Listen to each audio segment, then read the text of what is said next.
Hamas Israel বন্দি বিনিময় শুরু হয়েছে।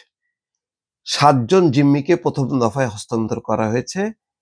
রেড ক্রিসেন্টের মাধ্যমে এই হস্তান্তর প্রক্রিয়া শুরু হয়েছে। খবরে বলা হচ্ছে ফিলিস্তিনের গাজায় বন্দি বিনিময় শুরু করেছে হামাস এবং ইসরায়েল। ইতিমধ্যে ৭ জন জিম্মিকে রেড ক্রসের কাছে হস্তান্তর করা হয়েছে।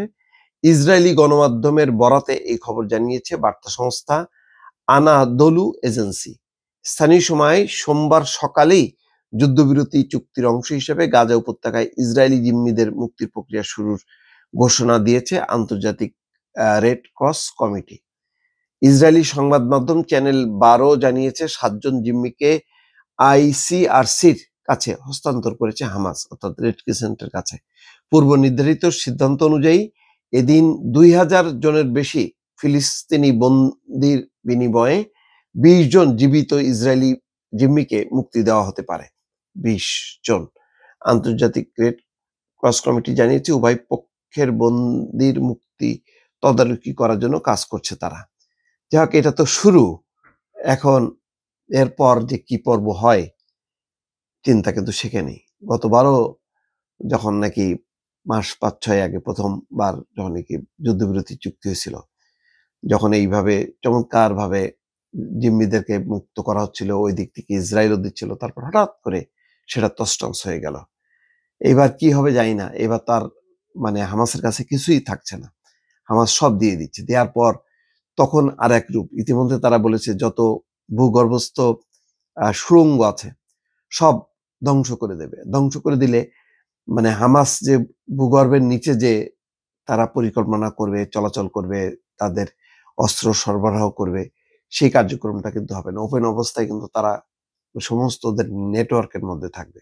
ফলে এবং এছাড়া আর কি করবে, কারণ গাজা থেকে পুরোপুরি সরে যায়নি। তারা গাজার অর্ধেক এলাকা ত্যাগ করেছে আর কি, কিন্তু বাকি জায়গাগুলোতে তারা প্রস্তুত হয়ে আছে। আবার কোনো এক ছুতায় না তাই তারা ঢুকে পড়তে পারে। এবং তবে এবারটা হয়তো একটাই আশার ব্যাপার যে ডোনাল্ড ট্রাম্প শান্তি আলোচনায় অংশ নেওয়ার জন্য তিনি ইতিমধ্যে ইসরায়েল এসছেন। ইসরায়েলের পার্লামেন্টে হয়তো ভাষণ টাষণ দেবে, তাদেরকে সান্ত্বনা দেবেন, তাদেরকে তাদের পক্ষে যা আছে এই জন্য প্রথমেই সেখানে আসলেন। সেখান থেকে আসবেন মিশরে, সেখানে এক পর্যটন শহরে শান্তি আলোচনা হবে, যে আলোচনায় মধ্যপ্রাচ্যের বিভিন্ন দেশ অংশ নেবে। ফিলিস্তিনের প্রেসিডেন্ট তিনিও অংশ নেবেন, মাহমুদ আব্বাস। কিন্তু সেখানে ইসরায়েল এবং হামাস অংশ নেবে না বা অংশ গ্রহণ করতে দেওয়া হচ্ছে না। তাদেরকে বাদ দিয়ে কি পরিকল্পনা হবে সেটাই হলো এখন ব্যাপার। মোট কথা, গাজায় যুদ্ধ বন্ধ করা এবং তাদের আত্মনিয়ন্ত্রণের অধিকারটা কোন পর্যায়ে যাবে এখনো পরিষ্কার না। হামাস বলছে তারা মানে অস্ত্র সমর্পণ করবে, অস্ত্র দিয়ে দেবে, কিন্তু তারা তাদের অবস্থান অস্তিত্ব বিলুপ্ত করবে না। ইতিমধ্যে হামাস আবার আভ্যন্তরীণ ভাবে গাজার একটি গোষ্ঠীর সাথে সংঘাতে লিপ্ত হয়েছে। সেখানে ২৭ জন মারা গেছে গতকালকে। এই হানাহানি যদি চলতে থাকে এবং সত্যিকার অর্থে যদি গাজার মানুষের অর্থাৎ ফিলিস্তিনি জনগণকে যদি আত্মনিয়ন্ত্রণের অধিকার না দেয়, তাহলে সমস্ত শান্তি প্রক্রিয়া কিন্তু আসলে শেষ পর্যন্ত ধূলিসাৎ হয়ে যাবে। আর সবচেয়ে বড় চ্যালেঞ্জ হচ্ছে যে গাজার এই মানুষগুলো যারা তাদের বাড়িতে ফেরত এসছে তারা কিভাবে থাকবে, এই বিধ্বস্ত ঘর বাড়ি কিভাবে পুনর্নির্মাণ হবে, পুনর্গঠন হবে, কে দেবে পয়সা, কবে কাজ শুরু হবে, আদৌ অবরোধ পুরোপুরি তুলে নেবে কিনা ইসরায়েল, এখনো অনেক কিছু বাকি আছে।